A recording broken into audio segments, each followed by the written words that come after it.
마태복음 15장 29절부터 39절입니다. 예수께서 거기서 떠나사 갈릴리 호숫가에 이르러 산에 올라가 거기 앉으시니 큰 무리가 다리 저는 사람들과 장애인과 맹인과 말 못하는 사람과 기타 여럿을 데리고 와서 예수의 발 앞에 앉힘에 고쳐주시니 말 못하는 사람이 말하고 장애인이 온전하게 되고 다리 저는 사람이 걸으며 맹인이 보는 것을 무리가 보고 놀랍게 여겨 이스라엘의 하나님께 영광을 돌리니라. 예수께서 제자들을 불러 이르시되 내가 무리를 불쌍히 여기노라. 그들이 나와 함께 있은지 이미 사흘임에 먹을 것이 없도다. 그래서 기진할까 하여 굶겨 보내지 못하겠노라. 제자들이 이르되 광야에 있어 우리가 어디서 이런 무리를 배불릴 만큼 떡을 얻으리이까.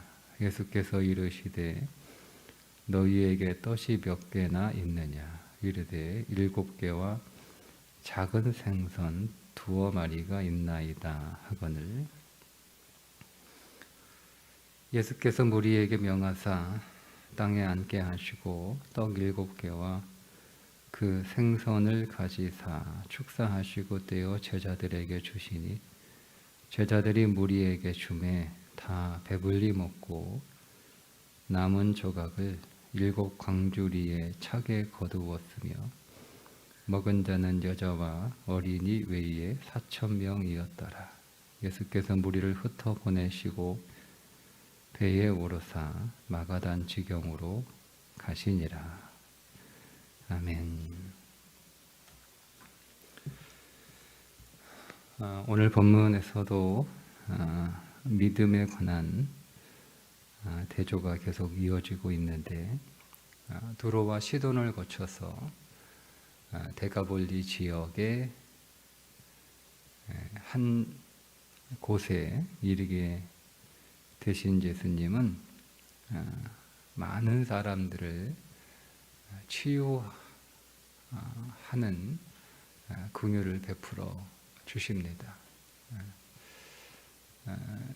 이 장소는 갈릴리 북동부 지역의 어느 한 데가볼리 유역의 어느 한 장소, 성경은 빈들이라고 말씀하고 있는데 광야라는 뜻이거든요.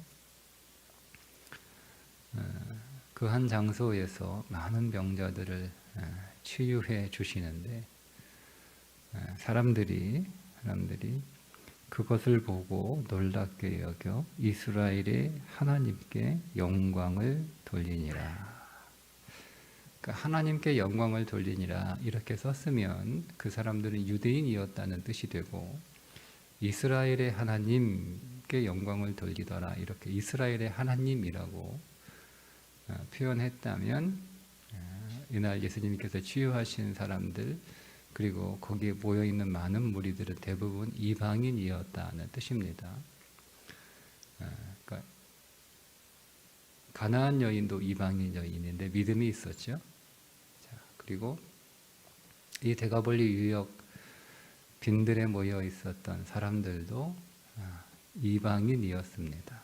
그런데 그들은 그 예수님의 치유하심을 보고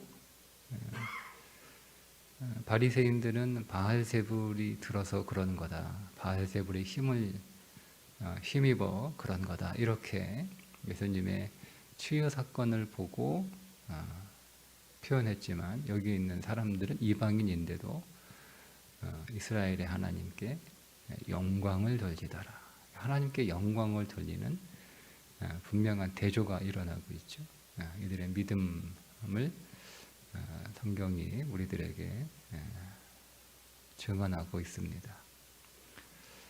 그리고 나서 예수님께서 이 사람들을 이제 돌려보내야 되는데 이 사람들이 예수님하고 사흘을 같이 있었다고 말씀하고 있어요. 가지고 준비한 양식들이 아마 일찍 떨어진 것 같고 그리고 그들이 좀 몇 길을 굶은 것 같습니다. 그러니까 이 사람들을 그대로 돌려보내면 가다가 기진해서 그 당시 가난한 사람들이 길거리에서 많이 쓰러져 이렇게 죽는 일이 있었던 것 같아요. 길거리 가다가 이제 굶어가지고 지쳐가지고 쓰러지면 뭐 죽거나 또 크게 또 어려움을 당할 것 같아서 예수님이 그들을 불쌍히 여겨 제자들에게 좀 먹을 것 좀 줘야겠다 이렇게 이야기하시니까 제자들이 좀 분위기가 다른데 약간 퉁명스럽게 말한 거예요. 여기 빈들에서 어디 가서 먹을 거 구해요. 그 앞전에 있었던 오병이어 사건과 지금 여기 말씀에 기록되고 있는 칠병이의 사건은 분명히 다른 사건입니다. 대상이 다르죠? 거긴 그때는 유대인들이었고 오병이어는 유대인들을 대상으로 했고 칠병이어는 이방인들을 대상으로 한 사건입니다. 오병이어는 장소가 벳세다 인근이었고 칠병이어는 대가벌리 유역 이게 이방 사람들이 모여 있는 땅이었습니다. 오병이어는 5천 명이 먹었고 칠병이어는 4천 명이 먹습니다. 그리고 남는 것도 오병이어는 12바구니. 바구니는 그냥 도시락 가방 뭐 이런 의미거든요. 그런데 칠병이에는 7광주리. 광주리는 그냥 큰 바구니. 그 바울이 그 성에서 바구니를 타고 내려봤을 때 그 바구니가 이 광주리입니다. 그러니까 뭐 남는 것도 양으로 따지면 칠병이어가 훨씬 많이 남았죠. 그리고 오병이어는 잔디에 앉히셨다고 나오니까 아마 초봄 6월절을 앞둔 초봄으로 우리가 추정할 수 있고 오늘 칠병이어는 땅에 앉히시니 이렇게 나와 있으니까 잔디가 다 사라진 건기 그러니까 오병이어 사건에서 시간이 한참 지난 것을 우리가 알 수가 있습니다. 이렇게 좀 달라요. 제자들의 반응도 조금 다릅니다. 오병이어에서는 제자들이 예수님께 아이고 날 저녁 시간이 훌쩍 지났습니다. 주님 빨리 이 사람들 돌려보내서 시내에 가서 먹을 거 사 먹을 수 있도록 빨리 돌려보내시죠. 이렇게 제자들이 먼저 얘기했고 칠병이어는 예수님이 이 사람들 그냥 돌려보내면 길 가다가 쓰러져 죽을지도 모르니까 좀 먹을 거 좀 주자 이렇게 말씀을 하시니까 아니 이 빈들에서 어떻게 무슨 먹을 거 구해요? 이렇게 좀 다르죠? 오병이어는 좀 식사 시간이 많이 지났지만 빨리 시내로 들어가면 빨리 집으로 돌려보내면 이제 먹을 수 있는 그러니까 가능성이 있는 거예요. 그러니까 제자들이 먼저 그렇게라도 얘기를 한 거예요. 오병이어는 어떤 상황이 있는데 그 배고픈 상황이 있는데 그 배고픈 상황을 해결할 수 있는 가능성이 있어요.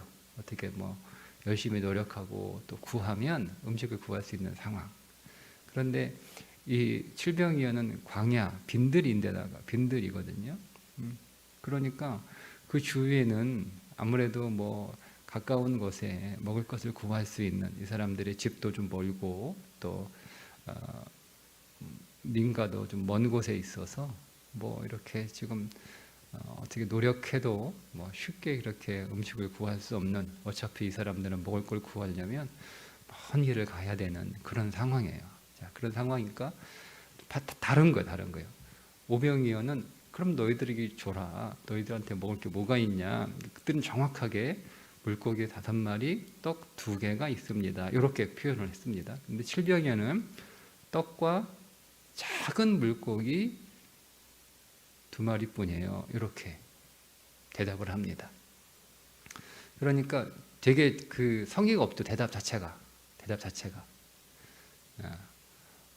오병이어는 그냥 구체적으로 그들이 뭐가 있는지를 이렇게 예수님한테 보고를 한 반면 칠병이어는 굉장히 성의 없이 이 물고기 그 작은 생선이라고 우리 번역을 했잖아요, 그죠?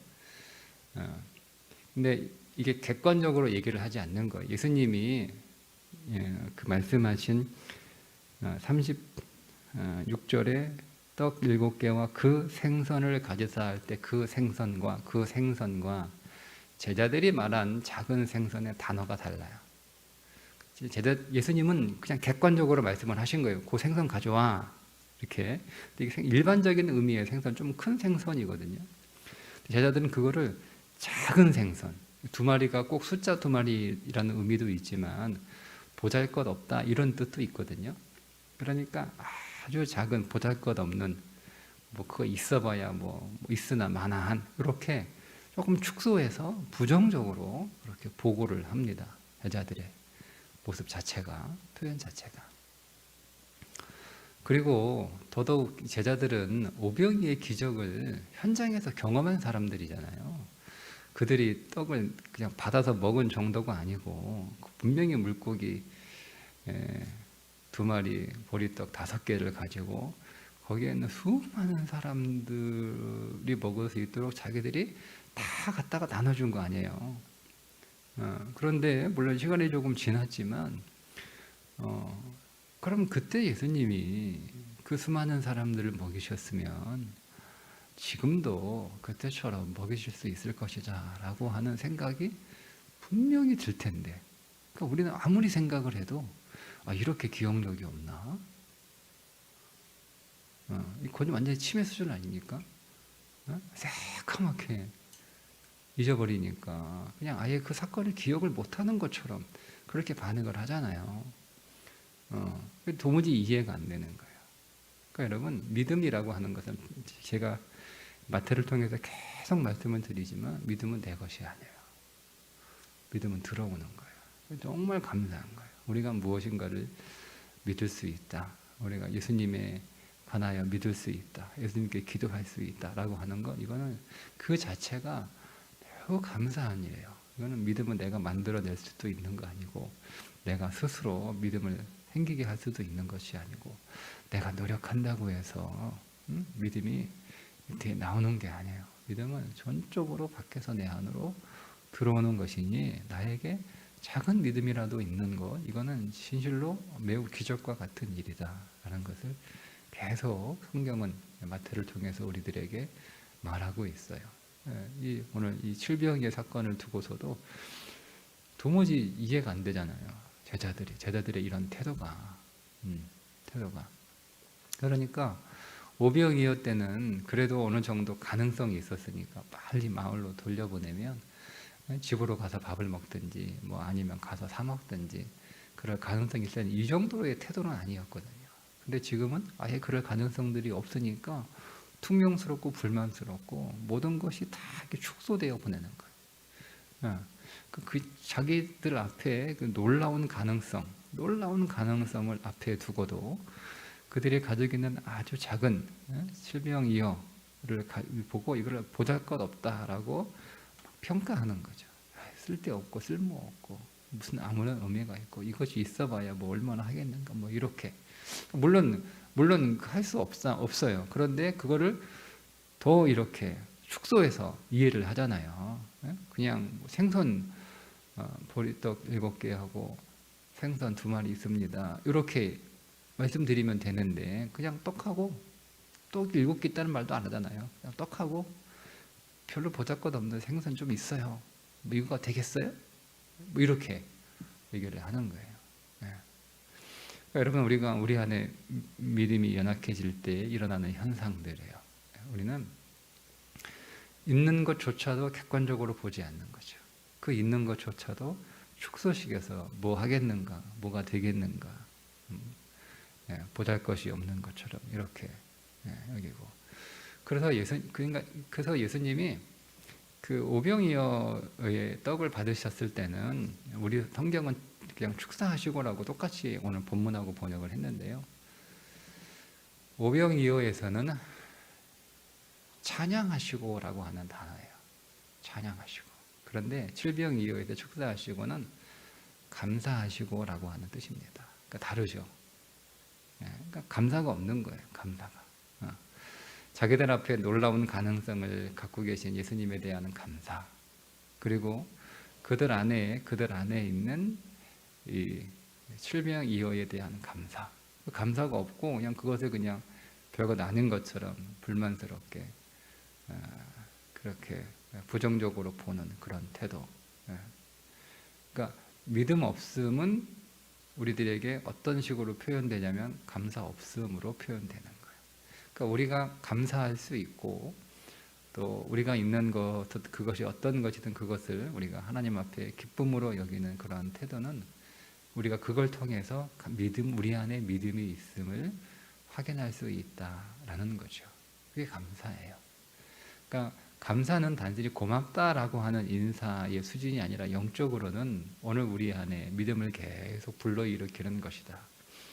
우리 안에 계속 믿음을 유지하게 하는 것이고 그 믿음을 더 확장시키게 하는 것이고, 그래서 오늘 우리 안에 감사는 우리 안에 있는 믿음을 더 작동시켜서 우리 안에 더 놀라운 일들을 일으키게 하는 영적인 원리라는 거예요. 그래서 예수님이 오병이어 때는 찬양하시고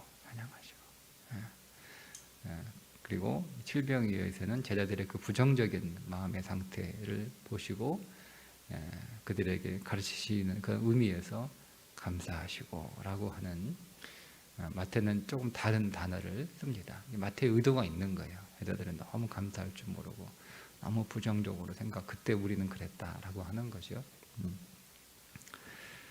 그렇게 해서 예수님이 4,000명을 먹이셨습니다. 사람들의 태도도 조금 달라요. 우리 마태복음의 오병이어 사건 뒤에는 사람들의 반응을 자세하게 기록하고 있지 않는데, 동일한 사건을 기록하고 있는 요한복음 6장의 오병이어 사건 뒤에는 사람들이 오병이의 기적을 경험하고 나서 어떻게 그 반응했는지 자세하게 기록하고 있는데, 요한복음 6장 17절에 보면 억지로 붙들어 임금으로 삼으려고 했다 이렇게 나와요. 그 예수님이 도망갔어요. 예수님이 그래서 산으로 도망가신 거예요. 그런데 오늘 39절에는 예수께서 무리를 흩어보내시고 이 말은 빨리 이렇게 가라고 쫓아버리셨다라고 하는 의미로도 해석이 물론 가능하지만 또 다른 의미로 해석이 가능한데, 그들의 집으로, 그들의 일터로 돌려보냈다. 그러니까 이 사람들이 이스라엘의 하나님께 영광을 돌리는 그런 믿음의 반응을 가지고 있었던 사람들이고, 그리고 칠병이의 기적을 경험하고 난 뒤에 예수님의 제자가 되겠다고 아마 그렇게 고백하고 따라 나서려고 했던 것 같아요. 그러니까 예수님이 너희들의 가정이 중요하고 너희들의 일터도 중요하다. 너희들의 가정과 너희들의 일터에서도 이렇게 믿음을 가지고 생활하는 것이 나를 따르는 것 같다. 이렇게 말씀하시고 그들의 가정으로, 그들의 일터로 돌려보내셨다. 이렇게도 해석이 됩니다. 저는 후자로 해석을 하고 싶습니다. 왜냐하면 전체적으로 지금 마태가 하고 싶은 이 본문의 맥락이 믿음에 관하여 말씀하고 있기 때문에 제자들과 믿음 없는 제자들과 믿음 없는 바리새인들, 서기관들과 대조해서 가나안 여인의 믿음, 그리고 그 데가볼리 유역의 이방인들에 대한 믿음을 좀 대조해서 보여주고 있기 때문에 이 사람들 역시 오병이어의 기적을 경험했던 사람들이 예수님을 자기들의 왕으로 삼으려고 했던 그런 인간적인 욕망의 반응을 보였던 것과 대조를 하는 거죠.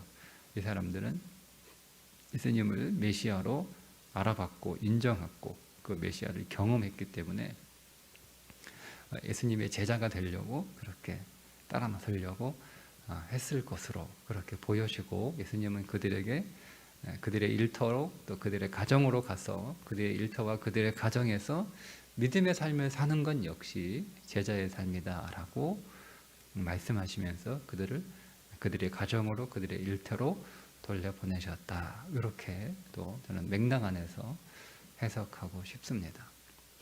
여러분, 오늘 우리가 믿음이라고 하는 것은 우리의 믿음의 영역이 계속 확장되어야 되는 거예요. 우리가 꼭 교회 안에서, 제가 그런 예수님이 천국 예수님이 비유를 하실 때 등불을 말 아래 두지 않는다. 그러니까 우리가 그때 제가 이렇게 말씀을 나누었어요. 우리는 교회에서만 믿는 사람이다. 그게 예수님이 주시는, 우리는 세상의 빛인데 세상에서 우리의 빛을 확 이렇게 밝혀야 되는데 우리는 교회에서만 우리의 믿음의 빛을 이렇게 밝히고 있는 게 아닌가.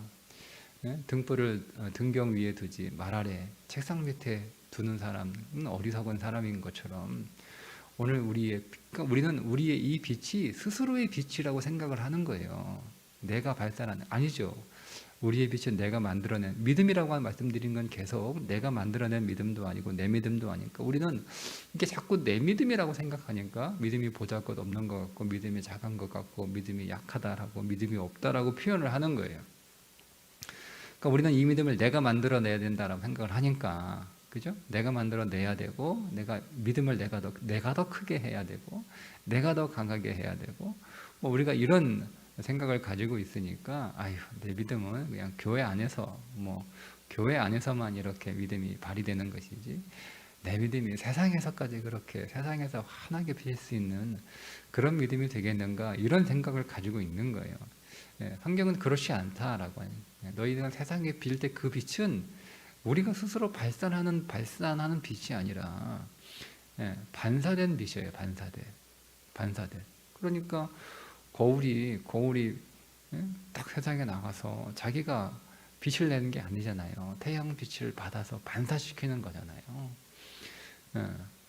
그런 것처럼 우리의 믿음의 영역은 계속 확장돼야 되는데 우리 교회 안에서만 예수를 잘 믿는 게 예수의 제자가 되는 것은 아니다. 우리가 교회만 열심히 섬기는 것이 그것이 꼭 예수의 제자가 되는 건 아니다. 교회에서 우리가 잘 믿고 교회를 섬기는 건 우리가 그리스도인으로 살아가는 그 삶을 교회에서는 훈련받는 거죠. 그냥 우리는 이곳에서 우리의 믿음을 드러내는 게 아니라 우리의 믿음이 훈련되는 거예요. 이렇게 섬겨야 된다라고 하는 거죠. 교회에 있는 우리가 교회 안에서 겪게 되는 수많은 상황들은 우리가 밖에서 겪게 되는 수많은 상황들입니다. 우리가 교회 안에서 만나는 그 수많은 사람들은 밖에서 만나게 될 수많은 사람들을 교회에서 만나는 거예요. 그러니까 교회 안에서 이런 사람 만나고 저런 사람 만나고 그러면서 꼭 우리는 우리 마음에 맞는 사람, 우리 마음에 기쁜 사람들만 섬기고 그들과 함께하는 것이 아니라 내하고 좀 다르고 나하고 마음에 안 맞고 또 서로 뭐 이렇게 조금 관계가 안 좋아도 우리가 내 마음을 낮추고 내가 겸손하게 나의 마음을 꺾고 섬기고 함께 일하고 하는 것들을 훈련하는 거죠. 이 훈련을 우리가 왜 훈련하는 거예요? 왜 훈련하려고요? 가정에서 그렇게 우리가 그리스도인으로 살아가고 우리가 우리의 세상에서 일터에서 그렇게 살아가도록 훈련하는 거예요. 근데 우리는 여기서 훈련을 제대로 하지 않는 거죠. 그러니까 훈련도 하지 않아요. 그러니까 우리는 당연히 훈련받지 않은 사람이 어떻게 세상에 나가서 빛으로 살아가요. 빛을 반사할 수 있는 훈련이 되지 않았는데 어떻게 밖에 나가서 빛을 반사하겠어요? 그것이 물론 문제의 본질이긴 하지만 그러니까 우리는 우리의 생각의 영역을 확장시켜야 되는 거예요. 나는 교회에서 이 정도면 됐지. 우리는 교회에서 그리스도인으로 살아가는 것이 우리의 신앙의 목적이 아니라 세상에서 우리가 그리스도의 빛을 받아 그 빛을 반사하는 것이 오늘 우리를 부르신 목적이잖아요. 우리를 제사장으로 택하신 목적이 뭐예요? 그의 거룩한 빛을 세상에 전하기 위해서 우리를 부르셨다라고 정확하게 베드로가 말하잖아요. 그의 아름다운 덕을 선전하게 하려 하심이라. 이게 나왔잖아요. 우리를 왜 거룩한 백성으로 왕같은 제사장으로 그의 나라로 그의 소유로 우리를 왜 부르셨어요? 그냥 우리끼리 쏙닥쏙닥 이렇게 하라고 부르신 게 아니라 그의 아름다운 덕을 세상에 선전하라고 우리를 부르신 거예요. 그러니까 우리는 여기서 그것을 훈련하는 거죠. 훈련해서 가정에 돌아가서 가족을 잘 섬기는 그리스도의 빛으로 가정을 환하게 비추는. 내가 들어가서 여러분 가정이 어두우면 그게 그리스도인 아니잖아요. 그리스도인 맞는데 훈련된 제자는 아니잖아요. 도무지 내가 가서 더 어두워지는 거예요. 나 때문에 더 밝아져야 되는 거 아닌가요? 우리가 세상에 나가서 나로 인해서 밝아져야 되는 거잖아요. 예, 나로 인해서 우리가 어둡게는 만들지는 않겠지만 아무런 사람들이 다 이렇게 온통 세상을 어둡게 만드는데 우리는 그 가운데서 빛을 발산하는, 빛을 반사하는 그런 존재로 환하게 이렇게 만들어 줄 수 있는 그런 삶이 오늘 우리의 의식 속에 있어야 되는 거예요. 그게 제자의 삶이다. 그러니 오늘 주님이 이 사람들을 가정으로 일터로 돌려보내신 것처럼 꼭 주님을 따라다니는 것만 제자가 아니라 그들이 살아가고 있는 삶의 현장에서 믿음으로 살아가는 것 역시 주님의 제자가 되는 것이다 라고 하는 그 주님의 교훈처럼 우리가 교회 안에서만 그리스도인으로 살아가는 자들이 아니라 우리에 있는 이 믿음은 주님께서 주신 믿음이기에 내 믿음이라고 생각하니까 부끄럽고요, 두렵고 자신이 없는 거잖아요. 주님이 주신 기적과 같은 믿음이에요. 놀라운 믿음이에요. 정말 기적이에요. 우리 안에 믿음이 생긴 것 자체가 기적이에요. 여기에 믿음을 우리가 계속 더하는 거죠. 주님의 믿음이 오늘 우리의 믿음이 계속 더해지는 거예요. 그러니까 히브리서가 얘기하잖아요. 우리 안에 믿음의 역사가 나타나지 않는 것은 우리 안에 들어온 그 믿음을 우리가 믿음으로 더하지 않기 때문에 아무런 능력이 나타나지 않는 것이다. 이렇게 얘기하잖아요. 그죠? 믿음이 들어와요.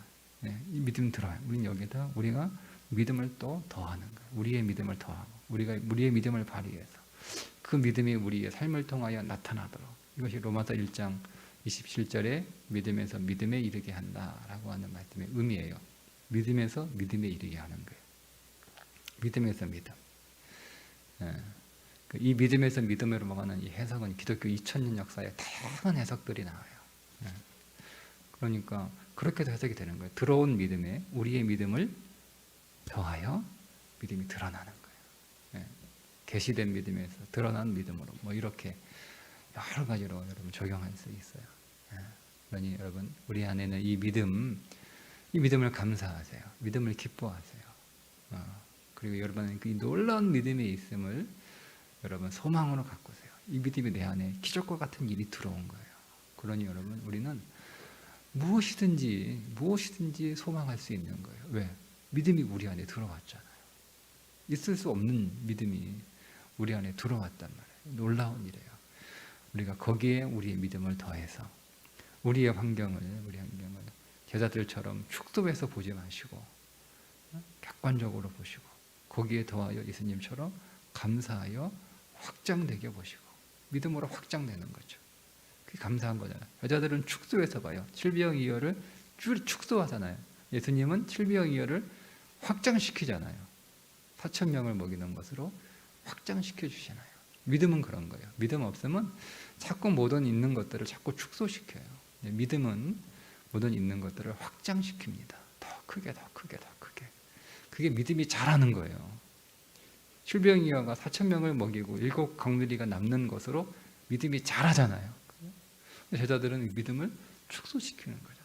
그러니까 우리의 믿음은 더 자라게 하는 거죠. 우리의 가정을 자라게 하고 우리의 자녀들을 더 자라게 하고 우리의 일터를, 우리의 교회를, 이 세상을 더 자라게 하고 우리 있는 것들을 더 확장시키고 더 크게 하고 그게 믿음의 부흥입니다. 부흥. 그러니까 나 혼자만 뜨거워지는 게 부흥이 아니라 믿음의 부흥은 우리 있는 모든 것들을 다 풍성하게 다 확장시키는 거예요. 오늘 우리 안에 이 믿음을 믿는 거예요. 예수님의 믿음을 믿는 거예요. 제가 그런 표현을 가끔 하는데 여러분의 믿음을 믿지 마시고 예수님의 믿음을 믿으세요. 여러분 안에 들어오신 예수님이 믿음을 가지고 우리 안에 들어오셨잖아요. 그분이 우리 안에 믿음 없이 들어오셨겠습니까? 그분이 믿음을 갖고 들어오셨어요. 믿음으로 들어오셨어요. 그러니까 우리 안에 계신 믿음, 예수님의 믿음을 내가 믿는 거예요. 나의 믿음은 믿을 수 없죠. 나의 믿음은 늘 감정에 따라 상황에 따라 왔다 갔다 하고 변합니다. 있기도 있다가 없기도 하고. 보세요. 제자들처럼 있기도 하고 없기도 하고. 그러니까 제자들은 자기의 믿음을 믿는 게 아니라 그들과 함께했던 예수님의 믿음을 믿어야 되는 거예요. 이 제자들은 믿음이 왔다 갔다 하잖아요. 그죠? 그러니까 제자들과 함께 하셨던 그 예수님, 그 주님의 믿음을 제자들이 믿어야 했던 것처럼 우리도 우리 안에 들어와 계신 그 예수님의 믿음을 믿는 거예요. 그 믿음 안에서 오늘도 우리 안에 질병이어의 놀라운 믿음의 부흥이 일어날 수 있기를 주님의 이름으로 축복합니다. 기도하겠습니다. 주님, 제자들이 그들의 믿음을 신뢰하기보다 그들 곁에 계셨던 예수님의 믿음을 신뢰했어야 했던 것처럼 오늘 우리도 우리의 믿음을 신뢰하지 않게 하시고 우리 안에 믿음으로 들어와 계신 예수님의 믿음을 믿는 자들이 되게 해주셔서 우리의 이 믿음으로 말미암아 우리의 삶이 더 부흥하게 하시고 우리의 지경이 더 확장되게 하시고 우리의 가진 것들이 더 풍성하여 주님의 일들을 이루게 하여 주옵소서. 예수님의 이름으로 기도드리옵나이다. 아멘.